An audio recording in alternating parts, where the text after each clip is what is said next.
بسم اللہ الرحمن الرحیم۔ السلام علیکم ورحمۃ اللہ وبرکاتہ۔ الحمدللہ آج ہم بات کریں گے ہمارے پیارے حبیب صلی اللہ علیہ وسلم کے انداز گفتگو اور الفاظ کے چناؤ پر۔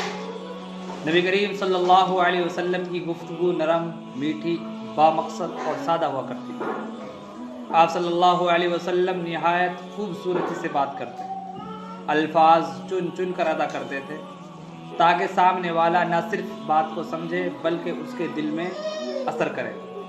آپ صلی اللہ علیہ وسلم کی گفتگو میں نہ سختی ہوتی، نہ طنز، نہ کسی کی دل آزاری۔ آپ صلی اللہ علیہ وسلم ہمیشہ مثبت انداز میں بات کرتے، حتیٰ کہ جب کسی کو سمجھانا ہوتا تو ایسے الفاظ کا انتخاب کرتے کہ وہ شخص شرمندہ ہونے کے بجائے سیکھنے کو تیار ہو جاتا۔ نبی کریم صلی اللہ علیہ وسلم فرمایا کرتے تھے، تم میں سب سے بہتر انسان وہ ہے جس کے اخلاق سب سے اچھے ہوں، اور اخلاق کا ایک بڑا حصہ یہی ہے کہ ہم کسی لہجے میں اور کن الفاظ میں بات کرتے ہیں۔ ایک بار ایک بدو مسجد میں آ کر بدتمیزی سے بات کرنے لگا۔ صحابہ کرام رضی اللہ تعالی عنہ اجمعین کو غصہ آ گیا، مگر نبی کریم صلی اللہ علیہ وسلم نے نہایت نرمی سے اسے سمجھایا۔ بعد میں وہی شخص آپ صلی اللہ علیہ وسلم کے حسن اخلاق سے اتنا متاثر ہوا کہ اسلام لے آیا۔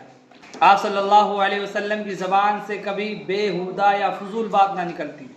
آپ سچ بولتے، مختصر بولتے اور ضرورت سے زیادہ بات نہیں کرتے تھے۔ یہ وجہ ہے کہ آپ کی ہر بات آج بھی رہنمائی کا ذریعہ ہے۔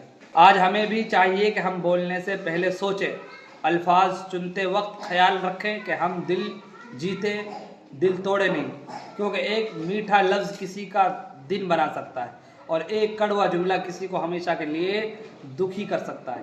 آئیے نبی کریم صلی اللہ علیہ وسلم کی سنت پر عمل کرتے ہوئے اپنے انداز گفتگو کو نرم اور بامقصد بنائیے۔ مجھے امید ہے کہ آپ کو یہ ویڈیو پسند آئی ہوگی۔ لائک کریں، شیئر کریں اور ہمارے پیج کو فالو کریں۔ یوٹیوب پر دیکھ رہے ہیں تو ہمارے چینل کو سبسکرائب ضرور کریں تاکہ ہماری ہر نئی آنے والی ویڈیو آپ تک سب سے پہلے پہنچے۔ السلام علیکم۔